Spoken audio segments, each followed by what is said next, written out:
Halo, Assalamualaikum warahmatullahi wabarakatuh. Kita ketemu dalam materi leadership. Dan ini pertemuan yang ke-10. Pertemuan yang ke-10. Kemarin udah bahas terakhir tentang delegasi wenang. Dan yang ke-10 kita akan bahas tentang problem solving, pemecahan masalah. Seorang pemimpin yang bagus, dia bukan hanya pandai merencanakan, bukan hanya pandai menginspirasi, tapi dia juga harus yang terdepan dalam memberikan solusi. Dan di sini kita akan belajar bagaimana memecahkan sebuah masalah. Oke, next kita slide-nya. Nah, untuk menentukan masalah tentu saja ada sebuah rangkaian hal-hal yang harus kita lakukan. Dan ini kadang tanpa terasa selama ini kita udah melakukan itu. Ini kita coba untuk meng-capture saja dan bagaimana kita alurnya gitu. Pertama, define the problem. Tentukan masalahnya. Ini masalahnya apa kira-kira ya? Kita mau misalnya nih STI kenapa sih mahasiswanya turun terus? Oke, masalahnya banyak nih Pak.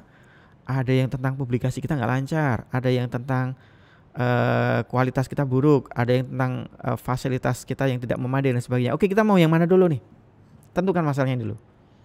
Jangan sampai kita mubeng aja muter hanya untuk menentukan masalah dari A baliknya ke B lagi, bahasnya ke C lagi. Hanya masalah itu sampai penentuan masalah aja udah ruwet. Jadi kita harus punya target. Kita mau menyelesaikan masalah dulu. Bahasanya yang mana dulu.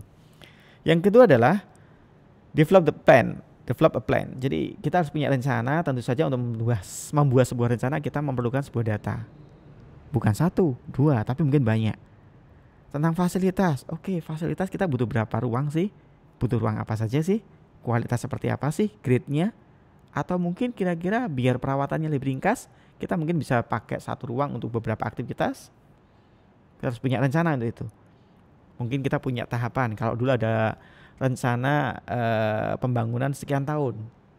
Oke, bisa kita akan menentukan gedung lebih besar tapi untuk 10 tahun. 3 tahun pertama apa yang kita lakukan? Ada plan-nya. Kemudian jelas ada tahapan melakukan dari rencana tersebut. Implementasi rencana. Kemudian yang keempat adalah mengevaluasi. Dari rencana dilakukan evaluasi.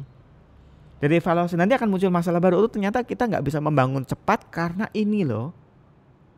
Kita buat rencana baru lagi untuk menyelesaikan masalah itu. Itu alur besarnya ya, gambaran secara umumnya. Ada yang lebih detail sebenarnya bagaimana kita menyelesaikan masalah. Pertama adalah kita harus mengklarifikasi masalahnya dulu. Apa? Tadi ya kembali ke sana ya, kita jelaskan lebih detail.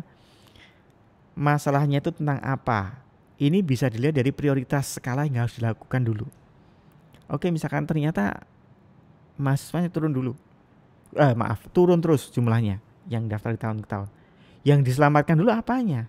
Apakah bangunannya dulu? Apakah marketingnya? Atau mungkin yang lain? Pak ini bingung tuh Pak mana? Ya kita harus cari data dulu kalau gitu berarti. Tentukan masalahnya dulu. Oh kita nggak punya data, ternyata yang membuat mahasiswa turun terus tuh ngapain? Apa? Kita nggak punya data itu. Oh berarti kita memang masalah pertama kita adalah selama ini kita miskin terhadap data. Itu masalah. Sehingga kita bisa tahu masalah berikutnya. Kita breakdown nih. Kenapa kita nggak punya data? Karena kita nggak pernah melakukan itu. Oke, kita nggak pernah melakukan. Kita nggak punya toolsnya, alat untuk menggali data kita nggak punya. Oh, kita nggak punya, belum pernah melakukan. Kita tidak punya toolsnya. Yang ketiga, kita nggak punya kemampuan untuk menganalisa dari tools itu misalkan ada. Jadi kita ya sekedar jalan aja. Oh, masalahnya itu ya. Oke, kemudian plan. Ini PDCA ya, plan do control action. Kita kenapa harus melakukan itu? Bagaimana caranya? Jadi, oke, kalau gitu berarti kita harus pertama kita cari toolsnya dulu deh. Kemudian tentukan waktunya. Kita lakukan. Toolsnya tentu saja harus sesuai dengan kemampuan kita menganalisa. Kita butuh data tentang apa sih? Kita tuliskan. Kemudian habis itu kita harus melakukan sebuah pekerjaan yang sudah kita rencanakan itu. Kita ada target waktunya. Oke, kita lakukan. Siapa yang melakukan?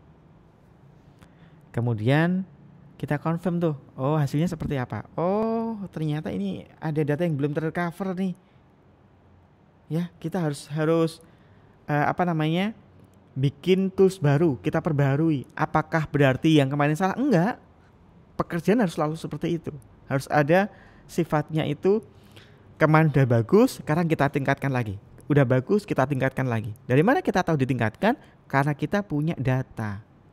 Karena kita ada evaluasi. Oke, berarti dari hasil ini ternyata yang perlu kita tingkatkan pertama marketingnya. Ternyata mahasiswa turun yang mendaftar karena mereka nggak ngerti kalau ada kampus di sini. Itu lebih detail dari yang pertama. Nah, saya ingin mengajarkan satu hal, salah satu teknik dalam mencari atau menyelesaikan sebuah masalah. Ada satu teknik namanya fishbone. Fishbone itu tulang ikan ya, tulang ikan. Ini adalah ikannya dan ini adalah tulangnya. Gambarnya seperti itu. Fishbone diagram. Dari fishbone diagram ini misalnya kita kasih contoh, kita punya konflik nih. Dari konflik itu penyebab utamanya apa sih? Ada orangnya, ya. Konflik itu biasanya karena orang-orangnya. Lingkungannya seperti apa? Kebijakan yang menimbulkan konflik apa? Peralatan-peralatannya ada nggak, toolsnya atau sesuatu yang sifatnya mengumpulkan data, kemudian hal-hal yang membuat masalah itu terjadi yang dari sisi peralatan. Ini metode pekerjaannya, metode aktivitas orang-orangnya, waktunya kapan gitu. Nah, dari sini kita akan coba breakdown konfliknya. Misalkan tadi masalah mahasiswa yang turun terus, people, orang-orangnya mampu nggak di marketing? Tadi alasannya marketing ya. Marketingnya mampu nggak? Ada orang marketingnya nggak? Kemampuannya seperti apa? Lingkungan itu mungkin bisa sifatnya untuk melakukan sebuah teknik marketing kita harus tahu pasarnya. Jangan-jangan kita pakai Instagram tapi yang kita jaring adalah orang-orang yang tidak paham Instagram. Atau yang kita jaring sekarang usianya berapa sih? Usia tersebut apa yang pas? Kebijakannya, selama ini kita memiliki kebijakan keuangan terhadap marketing gimana? Jangan-jangan nggak punya dana tuh. Peralatan, kita pengen pakai macam-macam tapi tidak punya toolsnya. Sama aja, kita kurang ternyata. Metode prosesnya, bagaimana kita melakukan marketing? Jangan-jangan kita melakukan marketing itu sifatnya hanya asal saja, nggak ada pengukuran, nggak ada analisa sebelumnya. Waktu, kapan kita melakukan marketing? Jangan sampai bulan Juni pendaftaran, bulan Januari atau Februari baru melakukan marketing. Nah, dari sini nanti akan muncul mana sebab yang terbanyak dan kita akan lakukan prioritas penyelesaian terhadap permasalahan tersebut. Orang-orangnya apa yang harus dilakukan terhadap orangnya, lingkungannya harus apa, kebijakan harus apa. Jadi ini dijabarkan lebih detail sesuai dengan aspek-aspeknya. Nah, ini akibat masalah utamanya di sini. Akibat masalahnya, sebab lanjutannya seperti ini, dan ini adalah kategori sebabnya. Jadi ini di sini adalah masalahnya apa, di sini kategori sebabnya, ini sebab dari kategori sebab. Oke, untuk pertemuan ke-10 cukup ini tentang penyelesaian masalah. Assalamualaikum warahmatullahi wabarakatuh.